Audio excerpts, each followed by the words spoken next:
Assalamualaikum warahmatullahi wabarakatuh.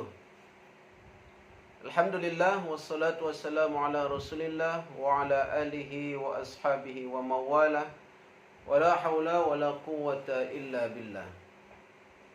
Alhamdulillah, Ustaz doakan anak-anak Ustaz kita semua diberikan kemudahan, diberikan kelapangan, diberikan kesempatan, bahkan dimudahkan Allah Subhanahu wa taala untuk melakukan ibadah.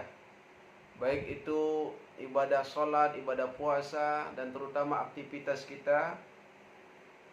Aktivitas kita hari ini adalah sanlat. Kita isi Ramadan ini dengan berbagai macam program kegiatan yang positif, yang bermanfaat. Mudah-mudahan materi yang akan Ustaz sampaikan kepada kita kali ini insya Allah akan bermanfaat untuk kita semua. Amin ya rabbal alamin. Baik anak-anak Ustaz semua, Ustaz akan menyampaikan satu materi yang berkaitan dengan tema pengenalan diri. Siapa diri kita sebenarnya? Dan untuk apa Allah menciptakan kita? Apakah Allah menciptakan kita sebagai manusia ini hanya sekedar tanpa ada tujuan? Tentulah tidak. Allah menciptakan manusia itu pasti ada maksud dan tujuan. Menciptakan hewan demikian, menciptakan tumbuh-tumbuhan, gunung, semua alam semesta ini pasti ada tujuannya. Nah, hari ini, pada kesempatan ini Ustaz akan menyampaikan materi tentang diri kita. Siapa diri kita sebenarnya? Tentu kalau ditanya nama ya pastilah kita tahu. Ustaz Zaini, kalian masing-masing kalian punya nama. Tapi pada dasarnya, pada hakikatnya siapa diri kita sebenarnya? Baik, Ustaz akan mengawali pertemuan kita kali ini dengan firman Allah Subhanahu wa taala, nanti bisa dibuka dalam surah Al-Mu'minun ayat 12. Ustaz akan bacakan. A'udzu billahi minasy syaithanir rajim. Bismillahirrahmanirrahim. Walaqad khalaqnal insana min sulalatin min tin. ثم جعلناه نطفة في قرار مكين ثم خلقنا النطفة علقة فخلقنا العلقة مضغة فخلقنا المضغة عظاما فكسونا العظام لحما ثم أنشأناه خلقا آخر فتبارك الله أحسن الخالقين ثم إنكم بعد ذلك لميتون ثم إنكم يوم القيامة تبعثون صدق الله العظيم. Allah mengatakan, dan sesungguhnya kami telah menciptakan manusia dari suatu saripati yang berasal dari tanah. Kemudian kami jadikan saripati itu air mani yang disimpan dalam tempat yang kokoh, yaitu rahim. Dan kemudian air mani itu kami jadikan segumpal darah. Lalu segumpal darah itu kami jadikan segumpal daging. Dan segumpal daging itu kami jadikan tulang belulang. Lalu tulang belulang itu kami bungkus dengan daging. Dan kemudian kami jadikan dia makhluk yang berbentuk lain. Maka Maha Suci Allah, pencipta yang paling baik. Kemudian sesudah itu sesungguhnya kamu sekalian benar-benar akan mati. Kemudian sesungguhnya kamu sekalian akan dibangkitkan dari kuburmu di hari kiamat kelak. Anak-anak Ustaz semua, dari ayat ini telah menjelaskan kepada kita bahwa sebenarnya kita ini adalah berasal dari saripati tanah. Dari tanah. Siapa itu? Nabi Adam alaihissalam. Nah kemudian Allah ciptakan kita lagi dari saripati tanah, yaitu air mani. Nah kalau kita dilihat dari penciptaan manusia itu sendiri, ternyata manusia ini tidak lebih dari setetes air mani yang hina. Dari air mani. Artinya manusia ini sebenarnya, kalau bukan karena keimanan mereka, karena Allah yang mengangkatkan derajat mereka, maka manusia ini sebenarnya adalah makhluk yang hina. Kenapa? Dari setetes air yang hina, yang kalaupun air ini kita bawa ke pasar, kita dagangkan, tak akan ada yang mau beli. Air-air yang lain mungkin masih ada harganya. Air aqua sekian harganya, Fanta, Sprite dan sebagainya masih ada harganya. Tapi kalau air setetes air mani, siapa yang mau membelinya? Ini artinya bahwa manusia itu sebenarnya tidak ada apa-apanya. Karena itu Allah menciptakan kita lantas untuk apa? Anak-anak Ustaz yang dirahmati dan dimuliakan Allah. Dulu sebelum kita pindah ke alam dunia, kita berada di satu alam yang kita kenal dengan alam ruh, alam arwah. Nah, di alam arwah ini Allah Subhanahu wa taala menjelaskan, alastu birabbikum qalu bala syahidna. Di alam arwah ini manusia sudah ditanya oleh Allah, bukankah aku ini Tuhan kamu? Maka semua roh ketika itu menjawab, qalu bala syahidna. Ya Allah, benar engkau itu adalah Tuhan kami. Kesaksian yang kita ucapkan ketika kita di alam arwah, di alam ruh, bahwa mengatakan Allah itu sebagai Tuhan kita, ini menunjukkan bahwa ternyata semua ruh itu meyakini adanya Allah. Semua roh itu meyakini, beriman kepada Allah Subhanahu wa taala. Semua roh. Roh Ustadz begitu, kalian semua pun begitu. Orang beriman, orang kafir di dunia ini yang durhaka kepada Allah, sebenarnya ketika di alam arwah, di alam ruh, semua manusia itu meyakini Allah itu sebagai Tuhan.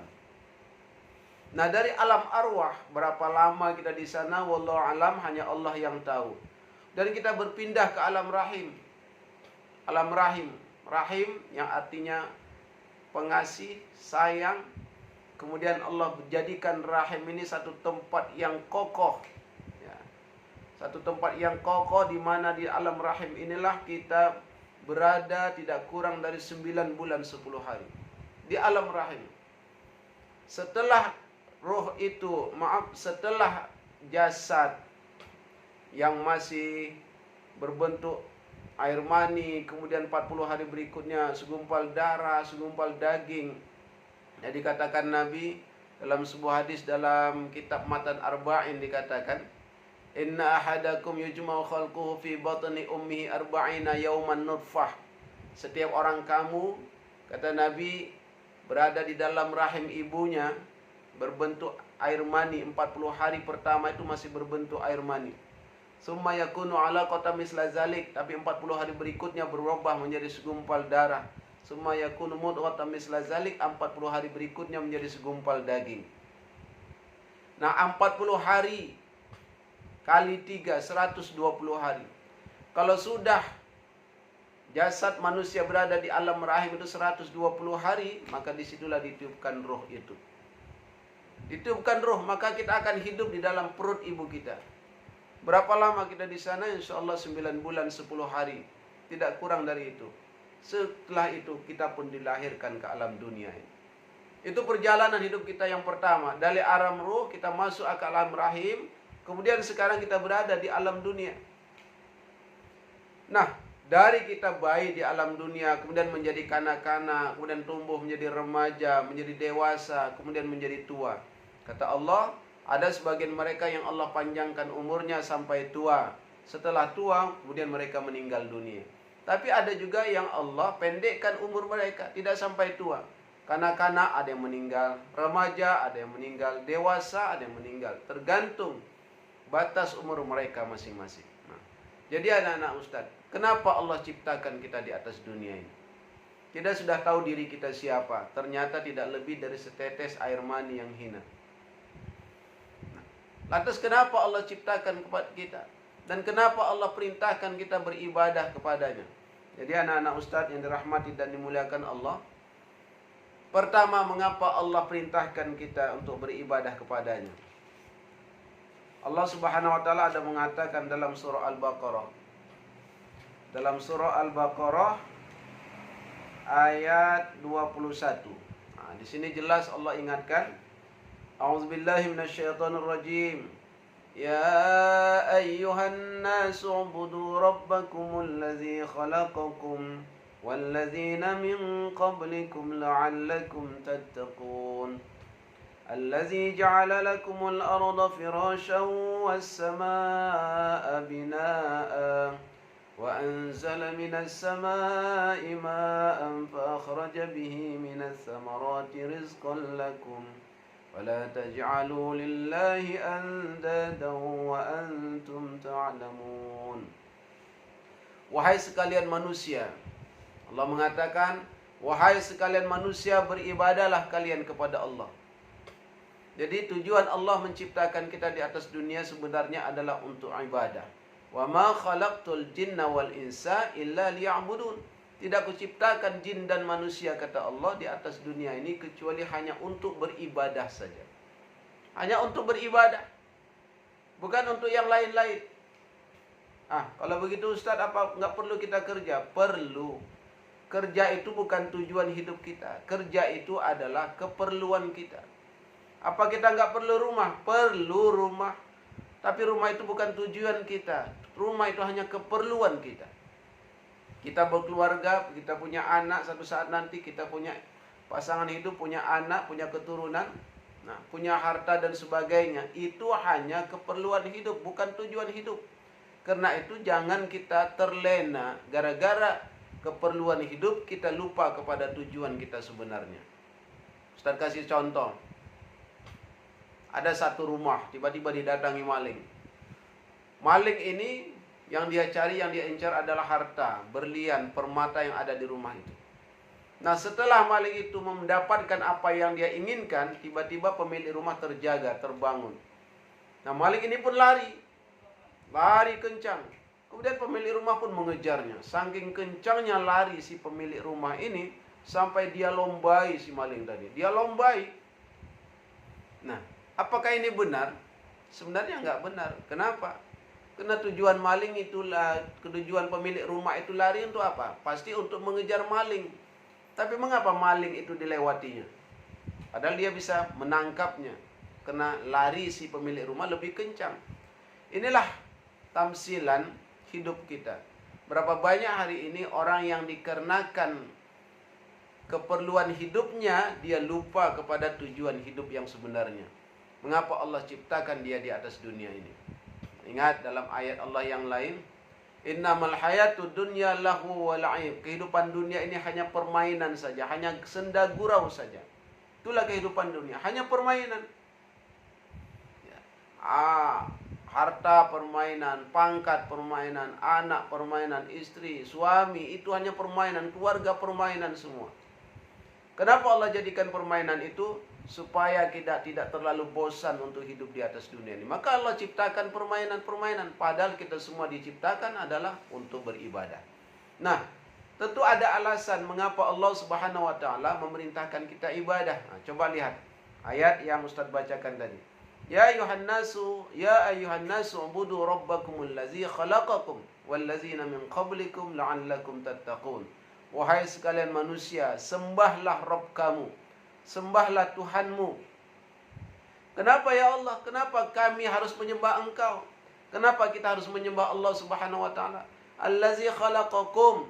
Ini yang pertama. Karena Allah telah menciptakan kalian, kata Allah. Seharusnya kalian bersyukur. Aku sudah menciptakan kalian, dulu tidak ada, sekarang kalian ada.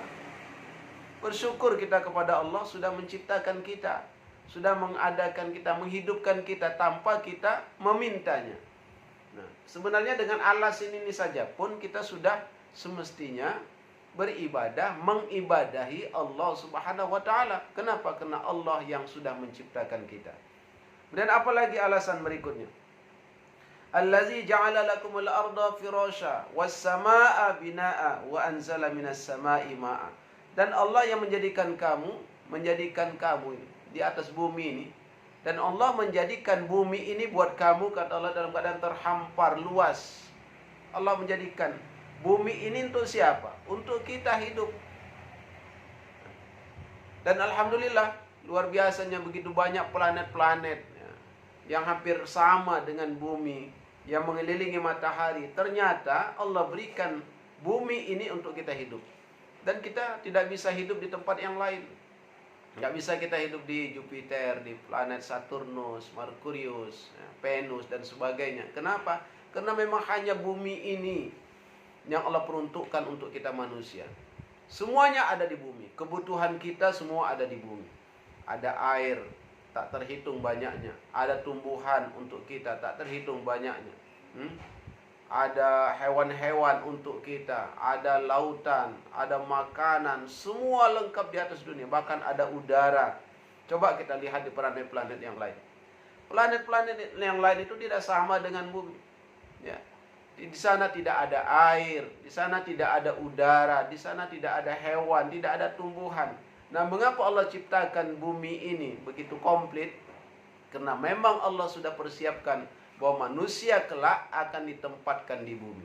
Tapi manusia diciptakan di bumi ini bukan untuk bumi, bukan untuk bumi, bukan untuk dunia. Kita diciptakan bukan untuk bumi, kita diciptakan untuk kehidupan akhirat. Kita diciptakan bukan untuk tujuan kita dunia, tapi tujuan hidup kita adalah akhirat. Nah, tuh alasan yang berikutnya. Kemudian apa lagi?